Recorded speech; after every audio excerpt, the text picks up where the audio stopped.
Okay, so let's just try this again. Irene, if you're picking this up, can you just type me a message in Skype to say that you can hear me loud and clear before I start? Thank you.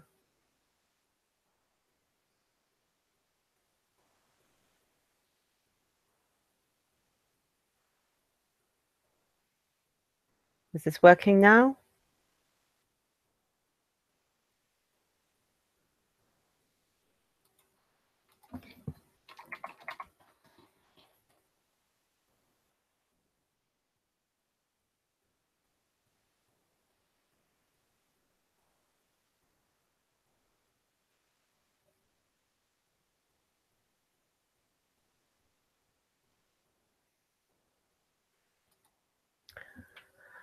Oh, we're having technical troubles today, aren't we?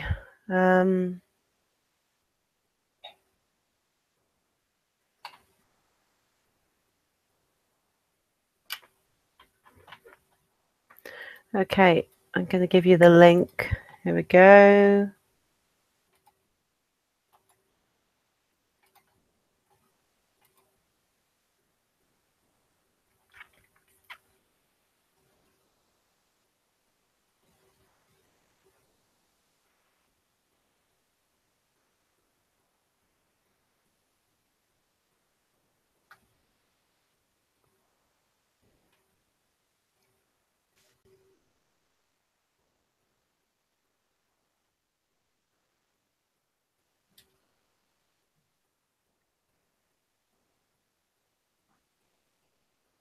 Ah.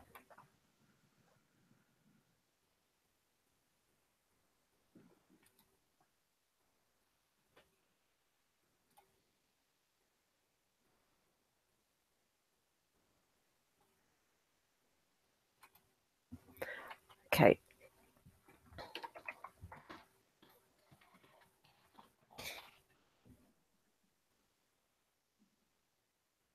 Ничего себе, Шубаева пишет, а теперь видео есть.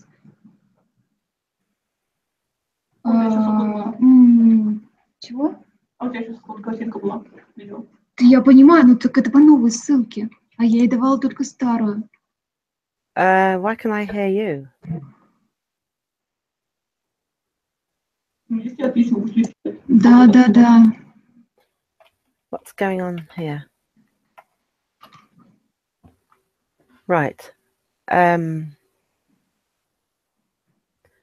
go back to Skype, I think.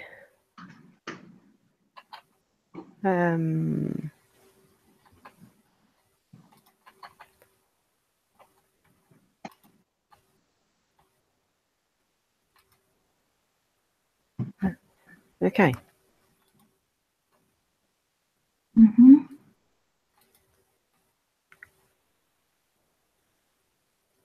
How do I get rid of this? Что такое?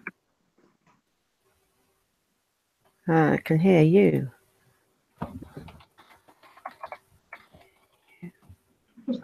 Deborah. Yeah. How come I can hear you? I don't understand. Neither do I.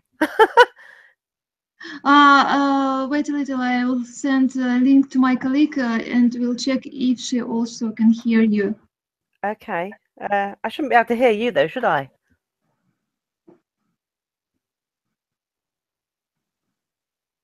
What's going on here?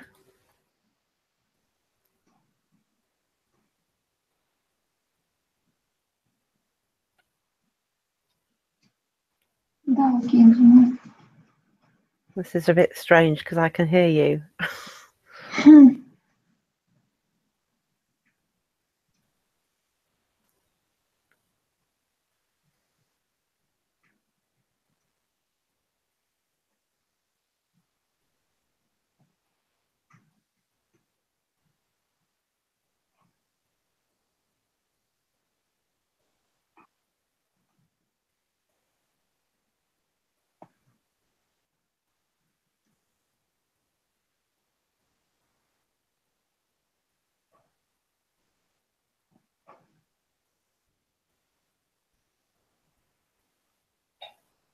Нет у тебя ничего? Именно ютубовский. Вот это. Так это ее трансляция. Она же ютуб даже не через Hangout. Ну ты видишь, где она? Как я тебе зайду туда? То есть Таня видела эту ссылку. А, вот это? Да, да. My colleague also sees you. Right. So you can see and hear me, but I shouldn't be able to hear you, should I? Аудиозвука нет, да? Звук проверь. Тебя слышал. Deborah, say something. Okay. This is being a bit of an interesting one today, isn't it? Yes, she can hear you. I can hear you, and I can hear you talking to each other and all your background noises. I don't think that should be happening.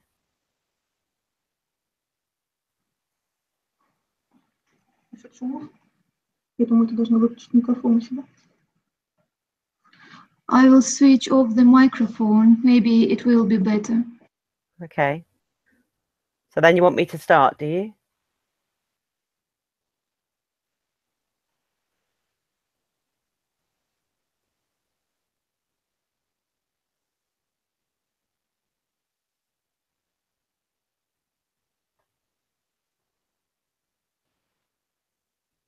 Yeah. Yeah, that's better. I can't hear you now. It's just interesting that on the screen, a little image of you, which we haven't had previously. But let's make a start, shall we? I think we're going to be running. Okay. Right, you switched off your microphone. Okay. Right, I'm going to go to full screen here. Let me just get rid of the background. Okay. Right. My slides are there. Okay. Right. We will begin. Apologies if anybody's been putting up with us trying to get the technology sorted out. Right. We'll begin. Good afternoon to you, students of the City Business School in Moscow. I hope you're all well this afternoon and looking forward to this webinar. We're finally getting going after sorting out the technology problems. So, who am I? My name is Deborah Labati, and I'm based in the UK. I currently work as a business consultant across a range of sectors from manufacturing through to service businesses and a whole host of stuff in between. My background is totally business. I've been in the SME space all my working life. In the past, I've run car rental companies, petrol stations, car body repairs, so quite diverse. And as you can well imagine, during all those years in business, I've had a lot of decision making to do and had to do a lot of critical thinking. And I help my clients with this. And what I'm going to be sharing with you today is one of the models that we work to when we're going through the decision making process. So I'm going to share some slides with you because I think that will make it easier for you to follow. So if you just bear with me a second, I'll switch screens so that you can see the slides. Here we go. And there we have it. Okay, so it's critical thinking and decision making that we're going to be talking about today. And it's you know, we make decisions and solve problems every day of our lives, whether they're in business or personally. You know, we're doing it all the time. But in this session, what we're going to be exploring is how to slow down that thinking process so that we can actually understand it. Then we will understand why we make the decisions that we do. And I'll be happy to answer your questions at the end. Okay, so in this presentation, you'll find, hopefully, that this is a straightforward procedure for clear thinking, and I believe it has universal relevance from business innovation and the critical decisions that we have to make through to choosing your next holiday, from coping with huge world issues to organizing your office and workspace. You can use this process for any of these decisions.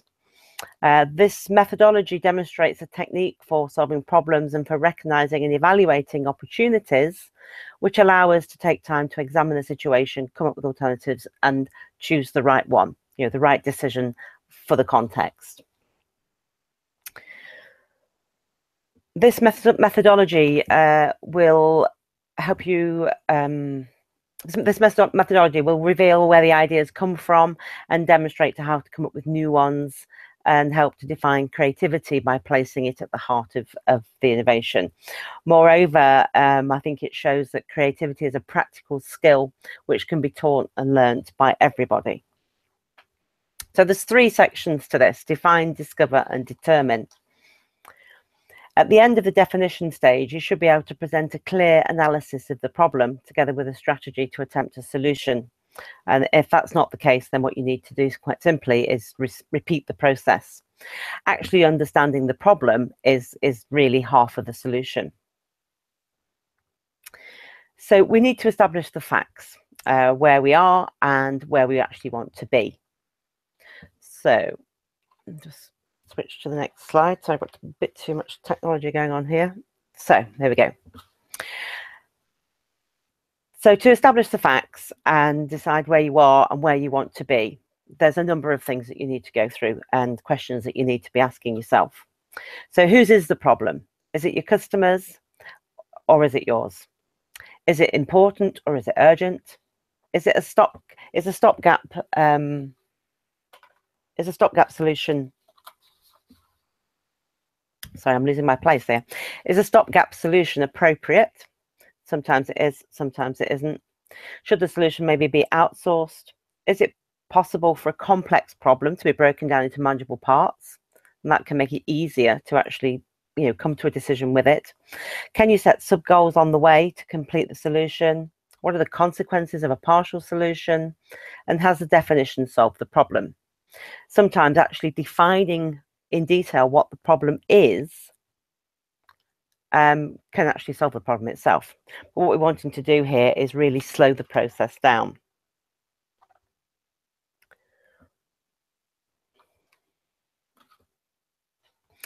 At the end of the discovery stage, the possibilities should be beginning to take shape. And again, if that's not the case, then you need to repeat the process. If you want to generate lots of extraordinary ideas, simply take an ordinary idea and tweak it a bit. Turn it inside out, upside down, reverse it, modify it, break it up, play around with the bits, substitute and remove or add new parts, recombine it in a different way. Look at your problem from a different point of view, introduce some totally random elements and go on one step beyond that. Imagine the perfect solution and how you could achieve the direct opposite of what you want. These are all really good questions to be asking yourself. There are a few basic rules to follow, though, as you're going through this process, and this will help you to make the most out of a creative idea generation situation. So what you need to do is you need to suspend disbelief. You need to leave your ego at the door, and you don't want to criticize. You don't want to judge. This will come later, but at this point, there's no such thing as a silly idea. It really is just putting all the possibilities out on the table. I suggest writing a lot of this down as you're going through the process so that you don't forget or dismiss anything too soon. It's about quantity rather than quality at this point in time. And as I said, there's no judgment at this stage and no idea is silly. There's an example with Post-it notes, which I'm sure many of us use, and the people at 3M were trying to come up with some kind of reusable glue, and the first ideas weren't working, but that's where the idea of Post-it notes came from. So don't dismiss anything, because sometimes the really good things come out of those initial ideas, which can seem a little bit silly or a little bit odd.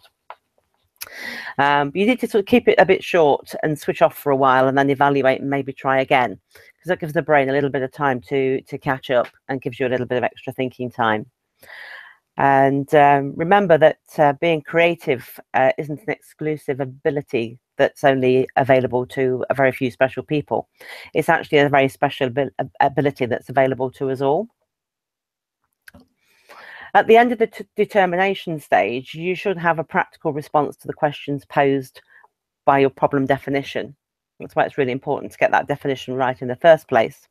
And if not, reframe your question and repeat the process from the beginning. So, questions to ask at each stage.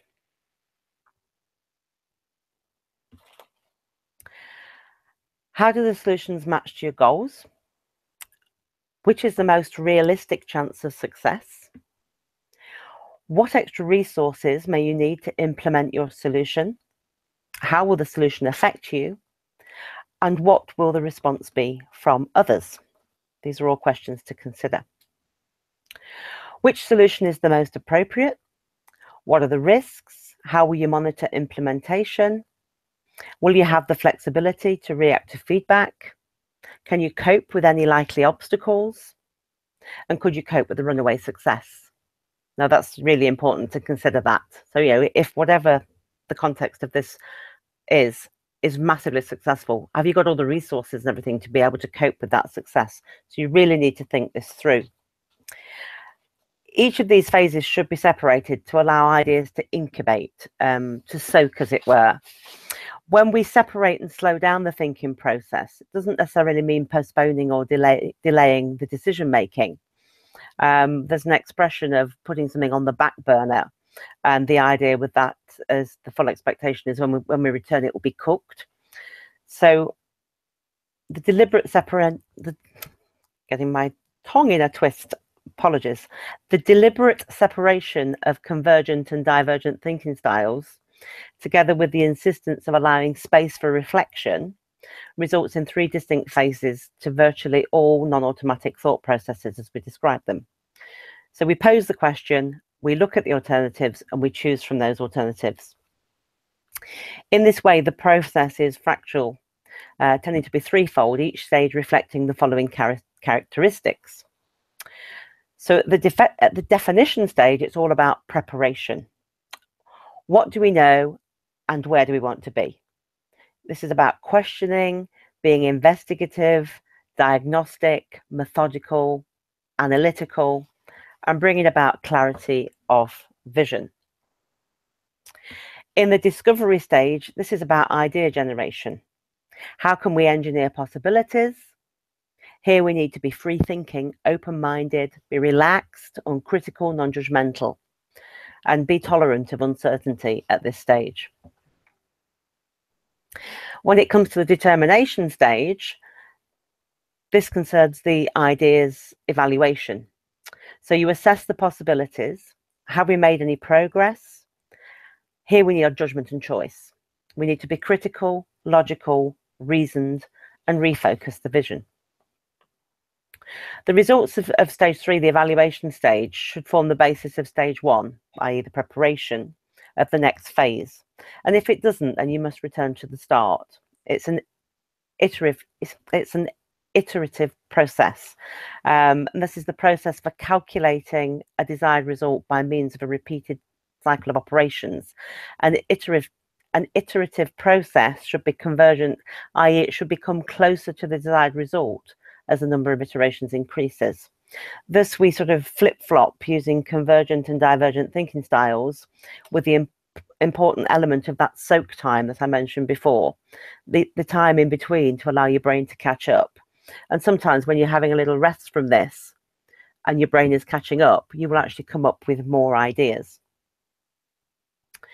So let's just go on. So in phase 1, the definition phase, this is all about the preparation. So we need to find out the facts, where we are now, where we want to be.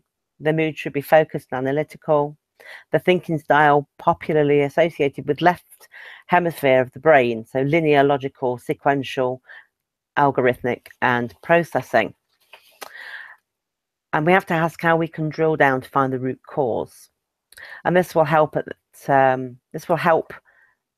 at this stage to adopt an attitude almost like an insistent child who keeps asking the same question over and over again. You've probably experienced this, why, until they've extracted every last jot of information. And there's different rules of thumb of whether it should be 3 whys or 5 whys. I don't think that's necessarily important. It's as many whys as you need to actually get the outcome. So I don't know that I'm speaking and keeping up with my slides. Actually, I'm forgetting to press the next button. So just to recap at this point. So to define the problem, is recognize the opportunities. So define, discover, and determine at each stage.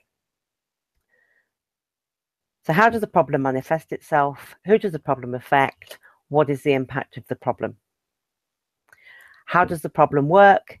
Is it simple or complex? What are the root causes? What are the criteria for success? What are the constraints in both time and resources? And what are the priorities? So we're in the definitions phase, and we're defining, discovering, and determining within that phase. Then we move into the discovery phase. So again, define, discover, and determine within the phase. So in discovery, we're presenting a clear explanation of the problem. We construct a strategy to tackle that problem. We compose a short, concise statement of all or part of the problem that is to be addressed. The discovery point of this, we seek analogies from other domains, generate non-obvious ideas, and find as many ideas as possible. Again, remembering not to judge at this point. Switch off and take a break if you need to, come back to it. The determination stage of discovery, reflect on the nature of and diversity of the ideas. Have all the permutations and combinations been explored? And have enough ideas been produced for novel concepts to emerge? Then as we move into the determination stage, again, we're going to run it through the define, discover, and determine. So at define, we sort and sift the ideas into categories, construct realistic possibilities with the ideas. It's quality, not quantity at this point. Select 3 or 4 different concepts for final evaluation.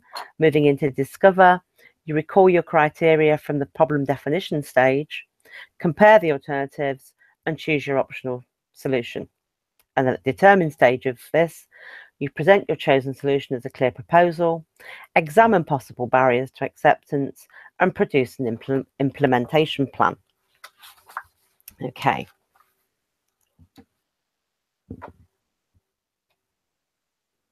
There we go. And these are the things that I've just covered.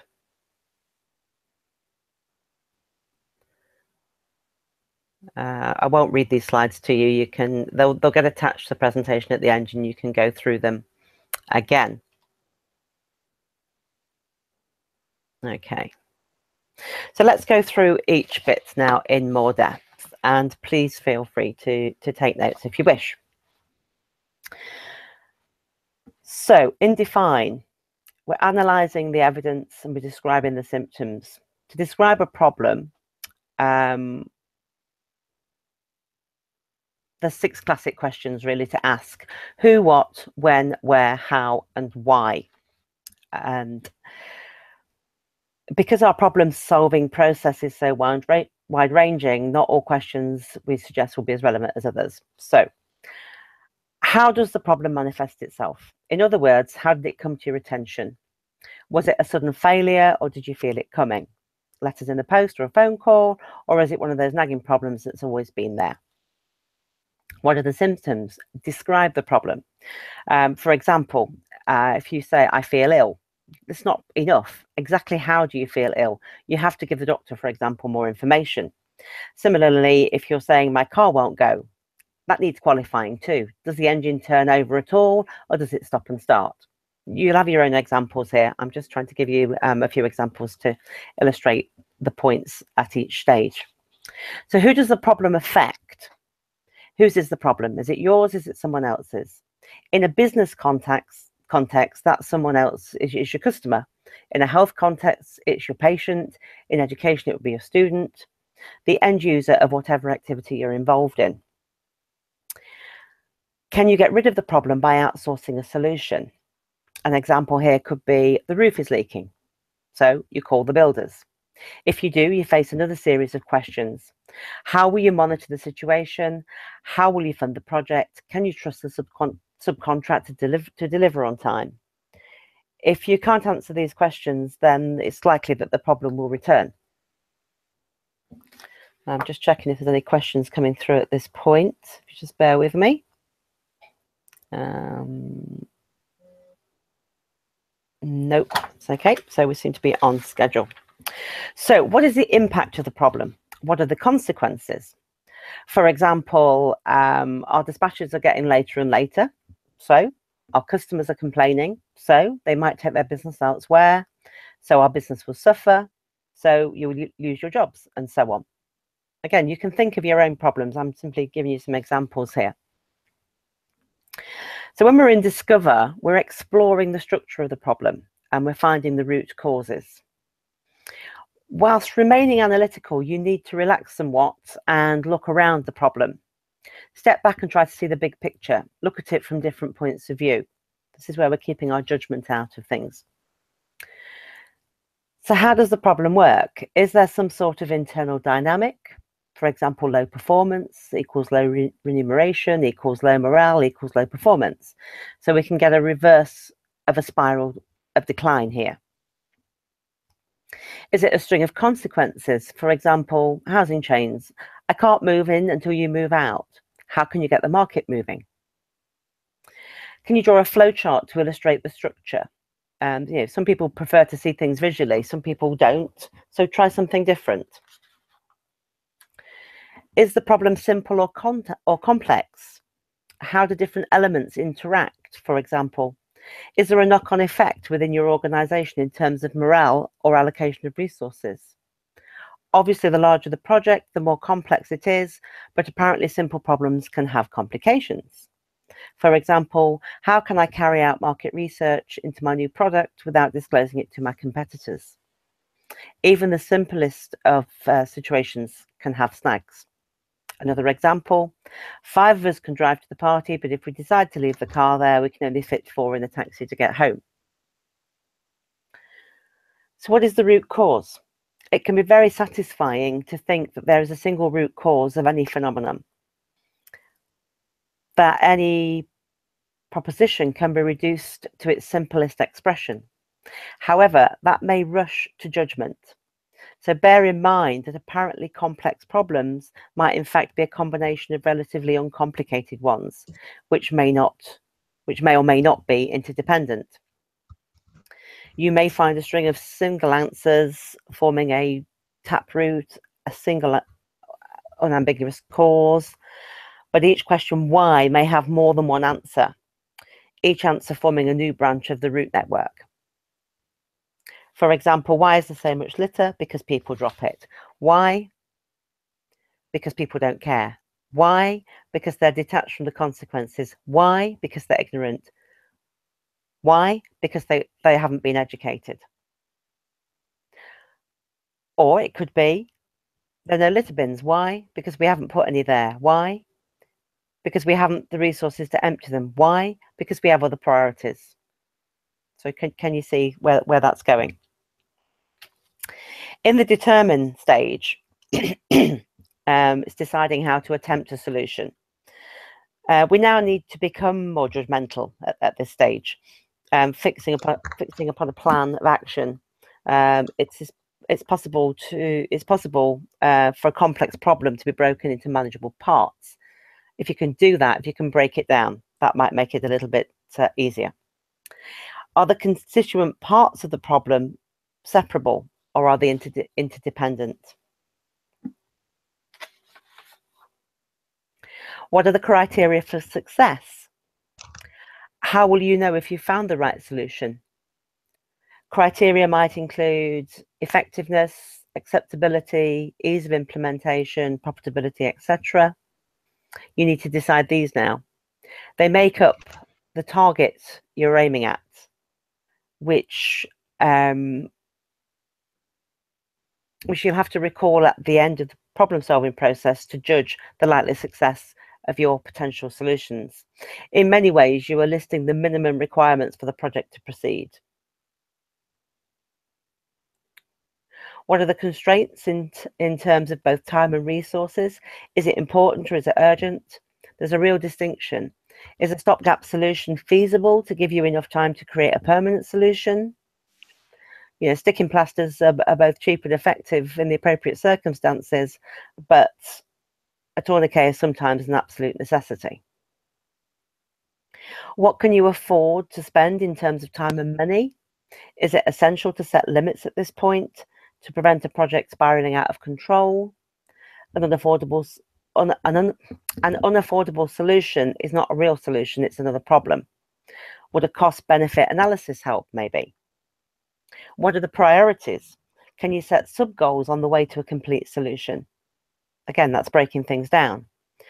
That is, can progress be gradual? Can it be step by step? Or does it have to be all at once? Very often you can make a choice yourself. For example, it is possible to introduce reforms into an organization gradually. A new product might be launched region by region, again, breaking it down. If you're building a bridge or an air terminal, it's better to be ready once it's opened. What are the consequences of a partial solution? Another good question. Partial solutions allow for a certain approach, being flexible enough to react to feedback, adjusting your solution if necessary.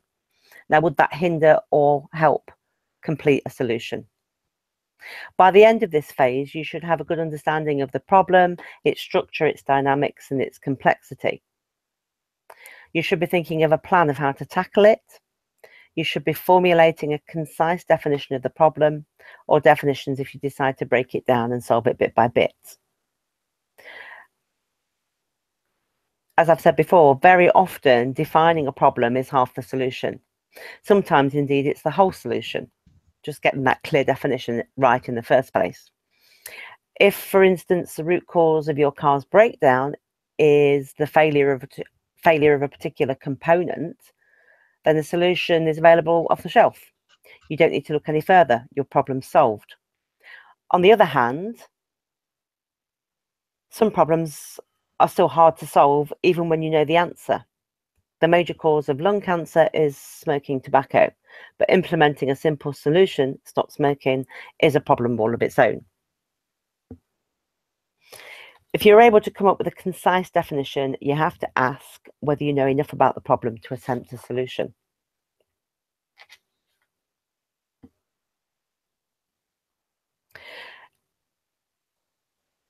Recognition of opportunity, if you're looking at creative problem solving, is always going to provide more answers and questions.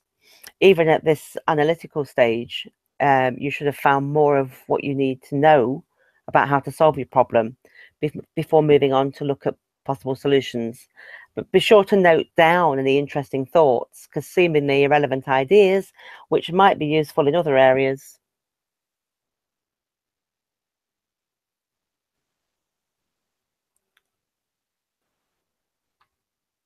hang on, I've got a message coming through here.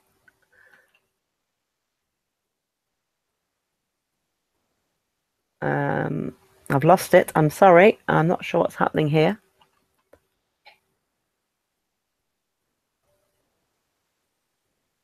Oh, okay. That's right. It pops up and goes. Right. I've lost my place. Yes. So going back. So sometimes we need to take a pause, an interlude. Hang on. I've got a problem here. Irene, can you see my slides or can you see me?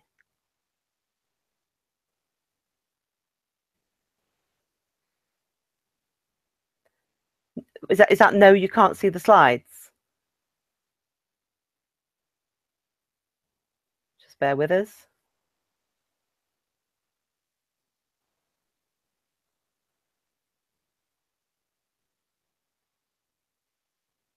Hi, Irene. Can you see the slides? Ah, you can't see the slides.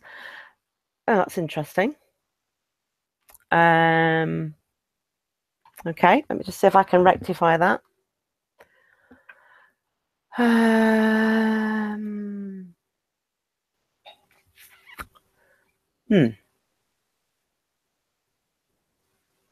Okay, I don't know what's. No, she can't see the slides. Well, I've taken the slides away. I thought it was the slides you were seeing, not me. obviously you've been seeing me through this. I'm not really sure what's going on here. You say adjust the camera. I don't know. Does that? Okay, I'll just attach the slides later. I think the camera's in the chat. Okay, I don't know if I know how to do that.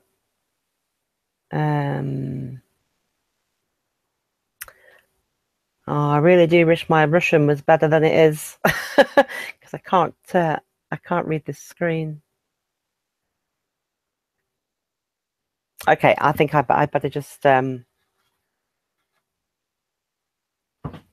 carry on. I think losing my place. I'm just going to refer to my notes a bit here. So just to recap. Yes, probably right. Okay. Yeah, just to camera's okay. Right, good. Okay.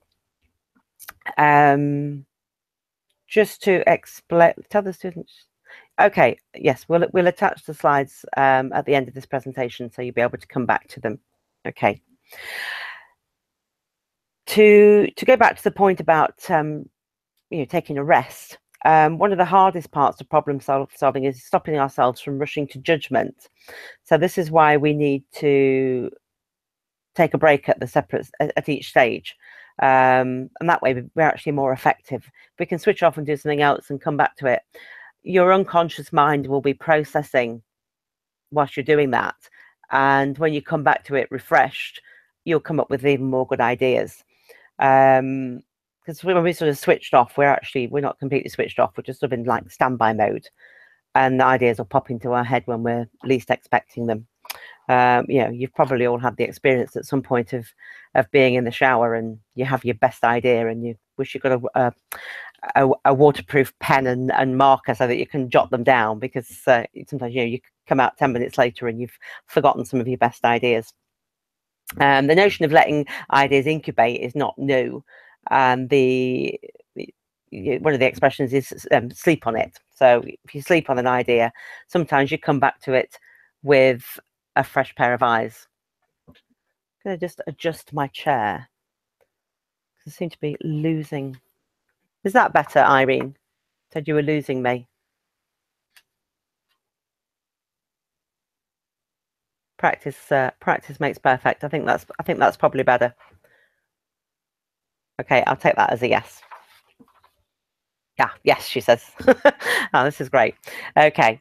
So that's phase one. So into phase two, discovery. So just drilling down into a bit more detail with this. This is quite a meaty subject. So I'm actually going through some of my notes here to keep me on track. So the discovery phase, this is a bit more relaxed. Exploring broadly, gathering new ideas as widely as we can. The style of thinking. Hello, got a voice coming through here. No, it's gone. I'm loving the technology today. Let me just turn my volume. Okay, I think that's fine now. So exploring broadly, gathering ideas as widely as we can.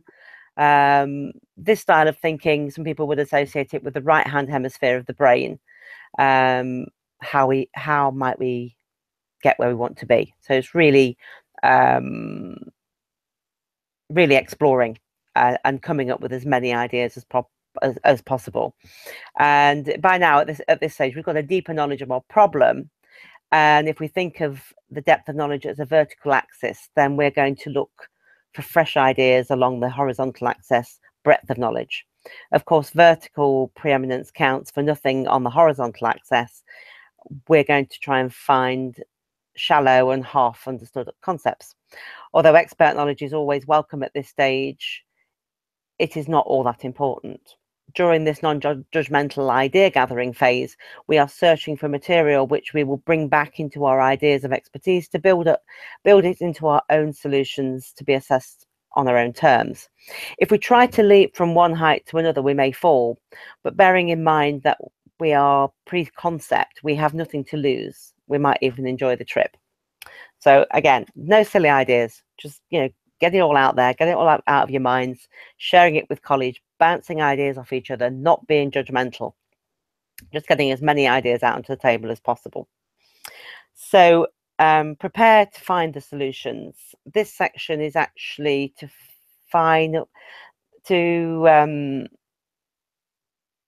it's the final iteration of the last section of phase 1, making sure we understand exactly what we're looking for. It sets the agenda which we're going to follow through for the rest of the process. To use that overused and little understood expression, this is where we define the box. At the box, as in the box we're going to think outside of.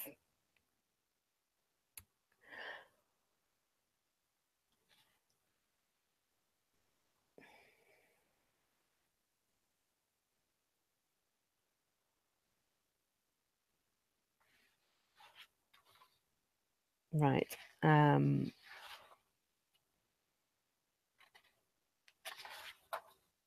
So, I'm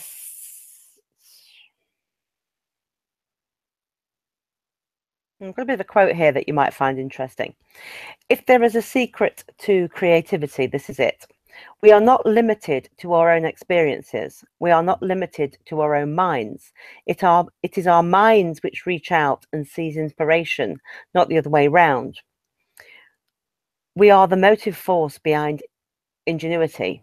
From this standpoint, we can either sit around waiting to take hold of inspiration if it floats by, or we can go looking for it.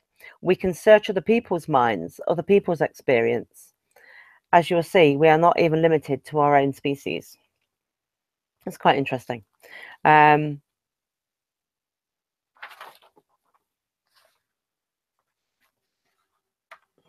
just going to skip through a little bit of this because I think it's actually getting a little bit too complex. Probably in need of switching off and taking a break myself right now.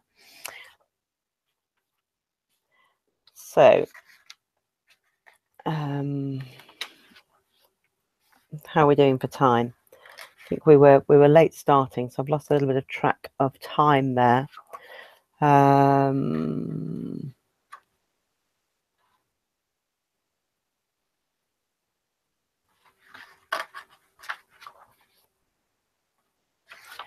Okay.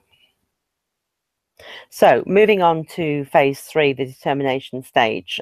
We use the word determination not only in a sense of judgment, determining the best solution, but also in a sense of resolve, the determination to go ahead with more certainty, with more certainty that we have identified the optimal rather than the acceptable.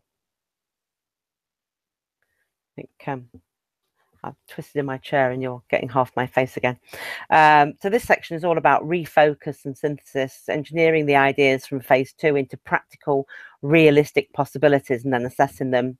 The strategies we adopt should be both pragmatic and attainable. Evaluating possible solutions rigorously is critically important. There is no point in coming up with creative, imaginative ideas which are totally impractical. So, you know, we're going to need to plan this out and actually take some action on what we're coming up with here. So defining in this last section of phase 2, setting the agenda for what is to follow. Preparation should be the arrangement and rearrangement of possibilities from the previous phase into concepts which are capable of evaluation. Sort and sift the ideas into categories. The categories chosen will reflect what was discovered about the problem way back in phase 1. For example, a bottom-up or top-down approach, gradual, step-by-step, or all at once, stopgap or permanent, high-tech, low-tech, top price, mid-price, or budget, so on. Separate the good ideas from lots of ideas. As I said, there's no bad ideas, so we're just separating the good ideas from the lots of ideas. And now we're looking at quality over quantity and possibly selecting 3 or 4 different concepts for the final evaluation. Whilst the emphasis is on practical and pragmatic, we should not be afraid to assess properly seemingly eccentric ideas. As I said before, with the 3M example, somebody was trying to come up with reusable glue, and that's what led to the Post-it notes. So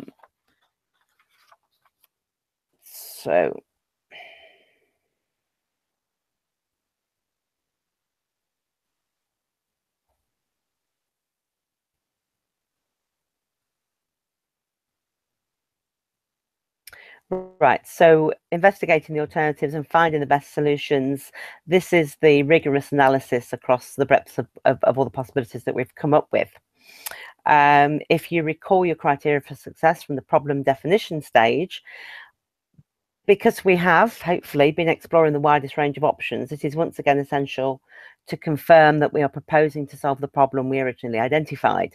You know, we may have gone off at a bit of a tangent, so sometimes you need to go back and just check in with where you started, that you're still actually working to solve the problem that you identified in the first place. This is the point. Yeah, at this point, what can happen? A lot of projects sort of go a bit awry. So finding a solution to a different problem is not necessarily a bad thing, but it is a different thing. So it's just being aware of that. It might well be a great opportunity. For instance, you may have found a likely looking solution which far exceeds your expectations, but also exceeds the budget constraints you set yourself. So again, you need to be checking back.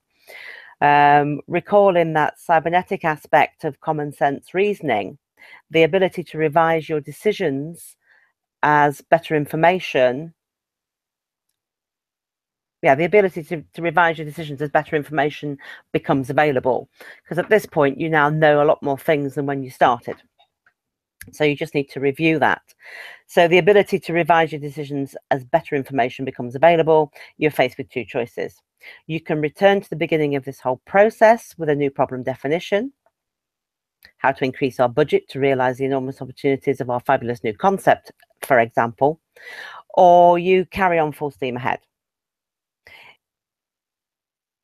It is surprising how often people choose the latter alternative, trusting that enthusiasm will be a subject for sound finance, forgetting that we are still in the pre-concept phase. We're not actually committed to anything. So comparing alternatives can be easier said than done. Again, one of the points at which we are liable to make mistakes, we have to assess the choices as dispassionately as possible. Evaluation by a group rather than an individual should be more detached, but runs the risk of agreeing upon the lowest common denominator.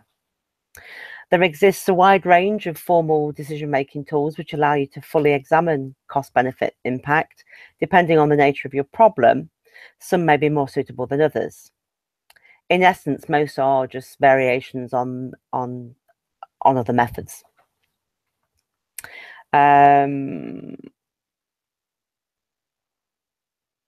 So comparing new concepts against the best existing solution, it can be used to choose the prime solution of several rival complete concepts, but can also be used to refine and develop proposals until a superior solution emerges and any negatives that are coming out of this can be removed.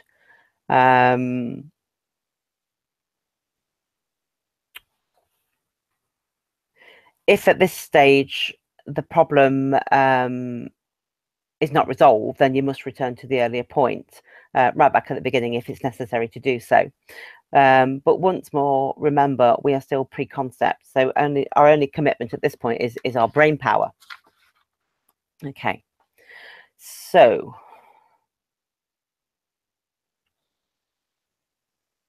the other thing that you're going to need to take into account at some point is risk, and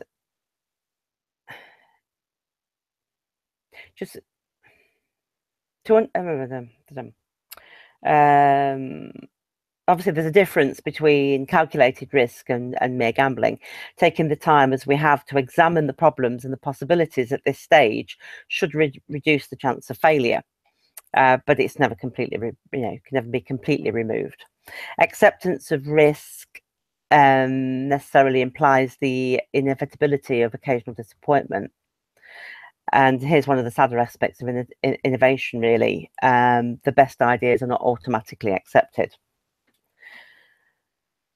some domains, some people can be extremely resistant to change. So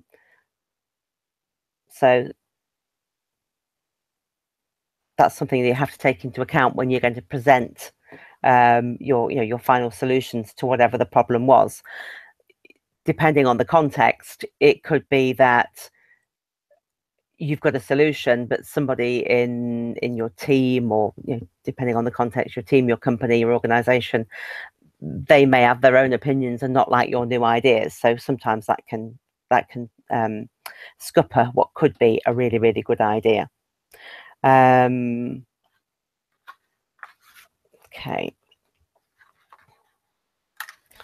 Right. So determine. This is like looking to the future. So this is the final part of our problem solving process. After all that exploration and wandering around, we have to refocus our minds and concentrate on that imagined future. So your solution may exceed your criteria for success, or it may only be a partial solution. And does this affect the resources you need? Do you need to return to the beginning with a rephrased problem definition? So once you've gone through this process and you've got more knowledge, and you go back to the original problem, maybe the original problem's changed. As I said, change is nearly always resisted one way or another. So if your plan fails to convince, it's not necessarily the fault of those it fails to convince. It is your plan, and therefore it's your failure. If you're in any kind of business, you will have competitors. So how will they react? It's a question to be asked. Do you need to protect your intellectual property? How can you safeguard your investment? How will the solution affect you and your organization? How can you sell your solution to your colleagues, get their buy-in to it? And how can you sell it to the wider public if that's what you ultimately wanting to do? And how will you adapt to the new situation? Can you control the impact and response once your solution is applied? How are you going to monitor the implementation? Do you have the resources to cope with likely obstacles? Will you have the flexibility to react to feedback? Do you have a plan B or even a plan C? And again, could you cope with a runaway success? Then we're coming to produce the implementation plan. So we've already accepted there's a chance of failure, but in the knowledge that failure is always more expensive further down the road, minimizing that risk constitutes foresight. The implementation plan should represent determination and resolution in both senses, as a final expression of this process and as the first step into the next. At the end of this stage, you should have a practical response to the questions posed by your problem definition from the first phase. And if not, you need to reframe it, restructure it, or split your questions into parts and start again. So what's next? Well, the next bit is to put your idea into action. Easy, or maybe not easy. But this is where the real work begins. But if you consider this, by going through a structured thinking process at the pre-concept stage of innovation, you should have achieved the following: a deeper understanding of the situation, be it a problem or opportunity, a wider exploration of the possibilities, a practical prospect of success, and a realistic imagined future.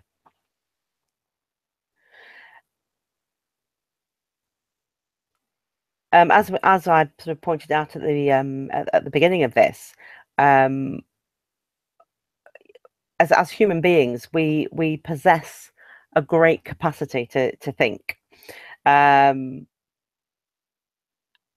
actually understanding our own thinking processes and why we think the way we do is critical to your decision-making process.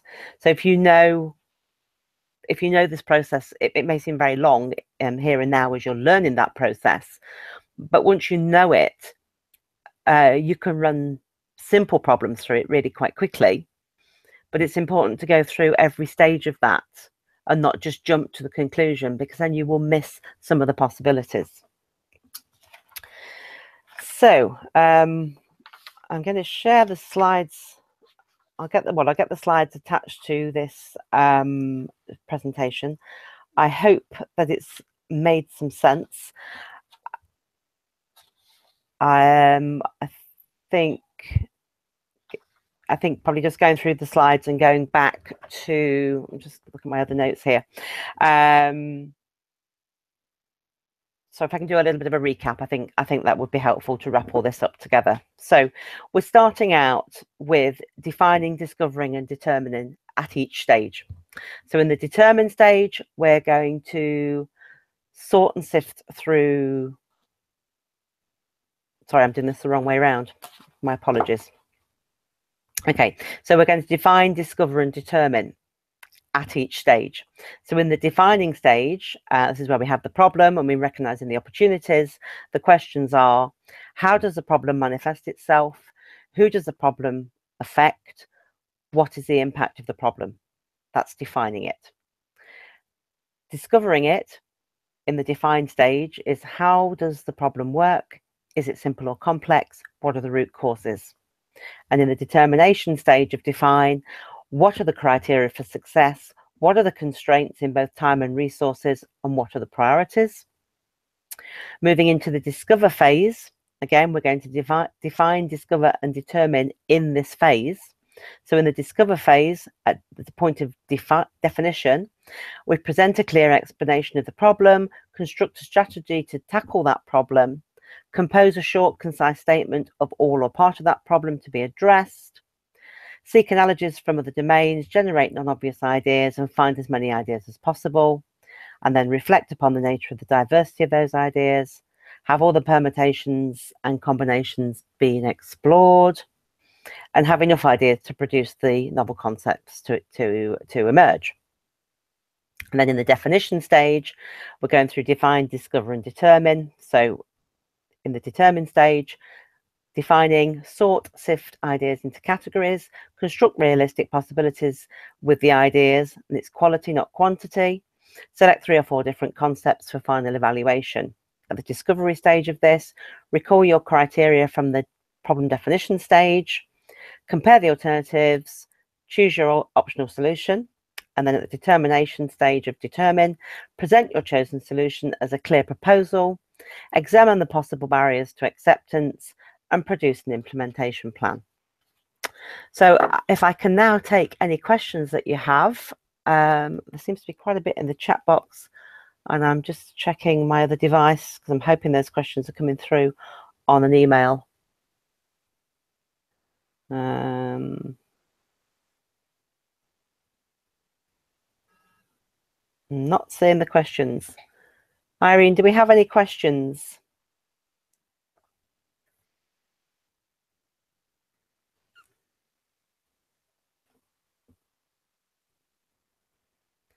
I'm not seeing any questions coming through. I think I can see the chat box down the right-hand side of my screen.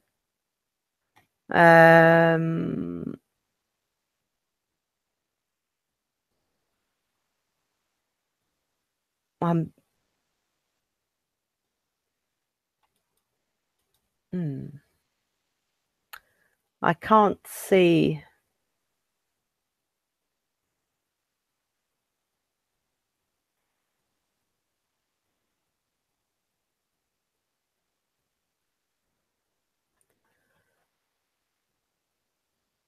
Irene, if you're picking this up, can you either Skype me the questions or email me the questions, and I'll try and answer some of them before we wrap up. Excuse me while I just grab my water. I've been doing too much talking. Excuse me for that. Okay.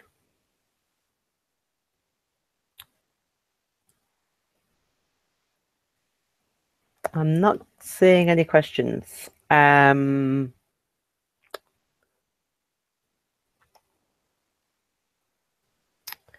Maybe on this occasion, we'll have to improvise and if I can be given the questions later, maybe I can write up some of the answers, and we can amend the slides, I should imagine, and put the questions at the end of the slides with some answers. I think that would be the easiest way forward. So we were a little late starting today because we had problems with the technology. I think we've caught up with ourselves, and we're about, hang on, I may have some questions here. Okay. No, that's not.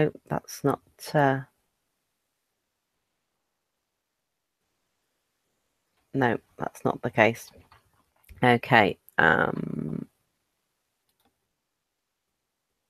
Right. I think that's what we'll do. I'll get the questions offline, and I'll put the questions into a slide with some answers, and then we'll attach that to the recording of this presentation.